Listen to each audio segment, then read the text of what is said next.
चार मानस पुत्र कौन थे?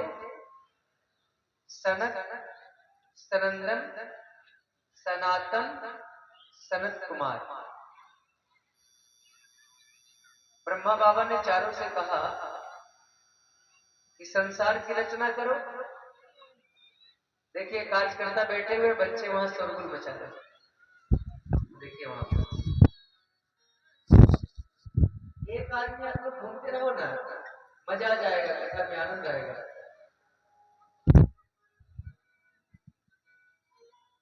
तो चारों पुत्रों को ब्रह्मा जी ने कहा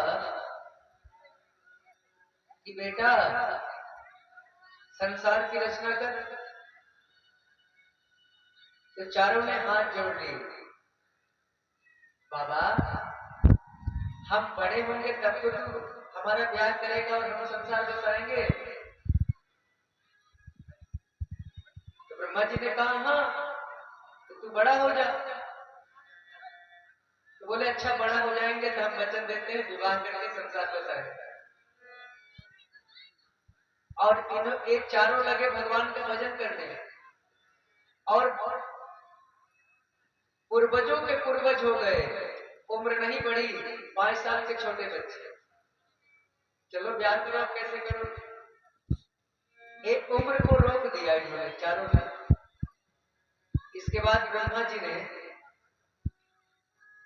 10 ऋषि पुत्रों को जन्म दिया, मानस पुत्र है। तो 10 ऋषि कौन कौन है? तो 10 ऋषि हैं, उनका नाम आप सुनिएगा।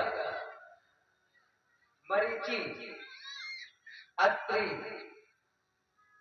अंगिरा, पुलस्त्य, पुलह, कृतु, भृगु, वशिष्ठ और दक्ष नारद। ये 10 ऋषि हैं जो ब्रह्मा के मानस पुत्र हैं। अपने वाणी से ब्रह्मा जी ने सरस्वती को प्रकट किया और छाया से कर्दम ऋषि को। ये ब्रह्मा की मानस सृष्टि हुई, संकल्प सृष्टि जिसे कहो। इसके बाद बाएं अंग से एक कन्या को प्रकट किया और दाहिने अंग से एक पुरुष को। इसी दोनों का नाम हुआ मनु शतरूपा। और मनु शतरूपा से कहा कि आप लोग अब संसार की मैथुन सृष्टि करो। तो मनु शतरूपा ने 5 संतानें प्रकट की। 5 संतान में 3 बेटी, 2 बेटा। 3 बेटी का नाम क्या है? याद रखना, कभी कभी हम भूल जाते हैं, पूछेंगे तो बता देना, क्योंकि थोड़ा भुलक्कड़ है। 3 बेटी का नाम था देवहूति, आकुति, अप्रसूति। 2 बेटा का नाम था उत्तानपाद और प्रियव्रत। मनु महाराज जब सृष्टि का रचना करना चाहा तो चारों तरफ जल ही जल दिखाई पड़ा। ब्रह्मा बाबा के पास गए, ब्रह्मदेव से बोले ब्रह्मदेव आपने जो पृथ्वी का निर्माण किया ना नारायण के द्वारा, विष्णु के द्वारा, विष्णु का अर्थ क्या होता है? जो विश्व का अनु है, विष्णु। और ब्रह्मा का अर्थ क्या होता है? ब्रह्म का शाब्दिक अर्थ है ज्ञान, और जो ज्ञानी है वही ब्रह्मा है। नारद का अर्थ क्या होता है? नार जोड़ दो, नारद। नार का अर्थ होता है ज्ञान और दो का अर्थ होता है देने वाला। जो ज्ञान दे उसी का नाम है नारद। नारद का एक दूसरा अर्थ भी है बोलचाल की भाषा में, जिसकी बात रद्द न हो वही नारद।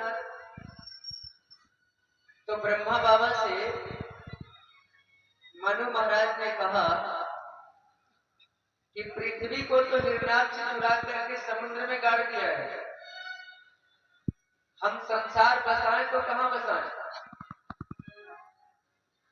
ब्रह्मा बाबा को आ गई छींक, और छींक से बड़ा भगवान प्रकट हो गए। एक बार बोलो बड़ा भगवान की। और देखते देखते बड़ा भगवान विकराल रूप धारण कर लिया, समुद्र में छलांग लगाई, पृथ्वी को ऊपर लाके स्थापित किया और हिरण्याक्ष का वध किया। हिरण्याक्ष का भाई था हिरण्यकशिपु। जब उसके भाई का वध हो गया तो हिरण्यकशिपु भगवान का कट्टर वैरी बन गया, मंदराचल पर तपस्या को चला गया और तपस्या करने लगा कि भगवान से वर मांगेंगे और मांग करके फिर हम देवताओं को मजा चखाएंगे। देवता का अर्थ क्या होता है?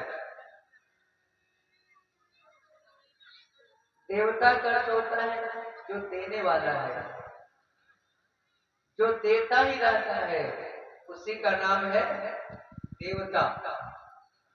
और लेने वाले को लेवता। तो देवता बनना है तो देना सीखो। एक व्यक्ति एक संत के पास गया और बोला बाबा हम माला नहीं घुमाएंगे, लेकिन अगला जन्म हमारा मनुष्य का होना चाहिए। महात्मा बोले तू बड़ा चालाक है। हाँ बाबा कुछ ऐसा तरीका बता दे कि बिना भजन किए माला घुमाए हमारा अगला जन्म मनुष्य का हो जाए। तो महात्मा भी बड़ा चतुर होते हैं, बहुत ज्ञानी होते हैं। महात्मा ने कहा जा बेटा,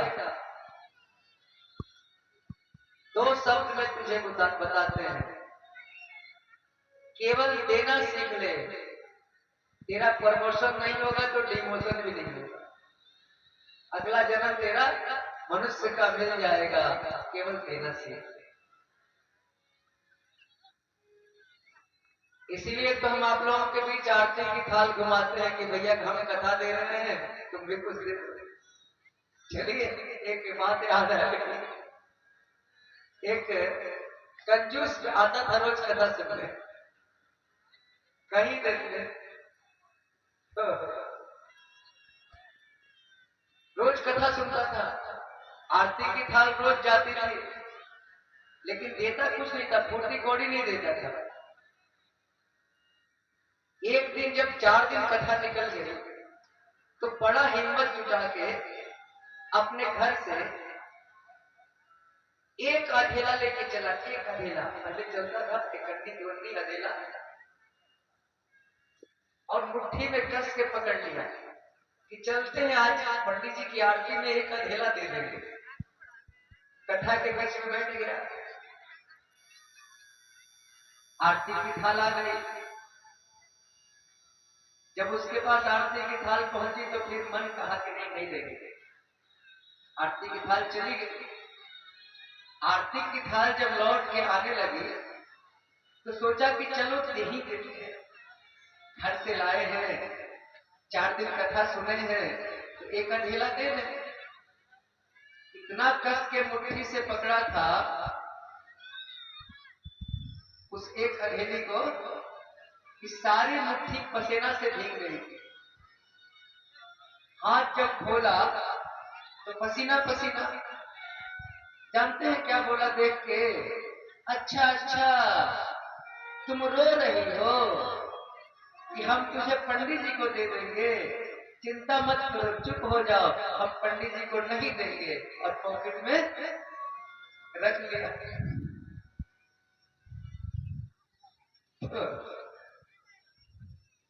अब चलिए हम लोग कथा में चलते हैं।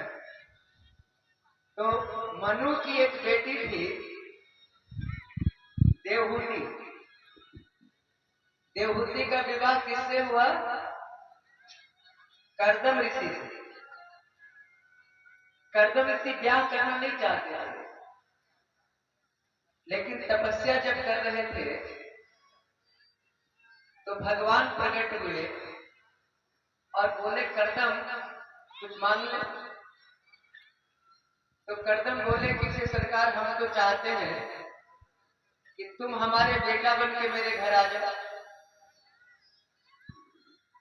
तो भगवान बोले कर्दम तू ब्याह करेगा ना तो हम तेरा बेटा बन के आएंगे। इसी लोभ में कर्दम जी ने मनु की बेटिया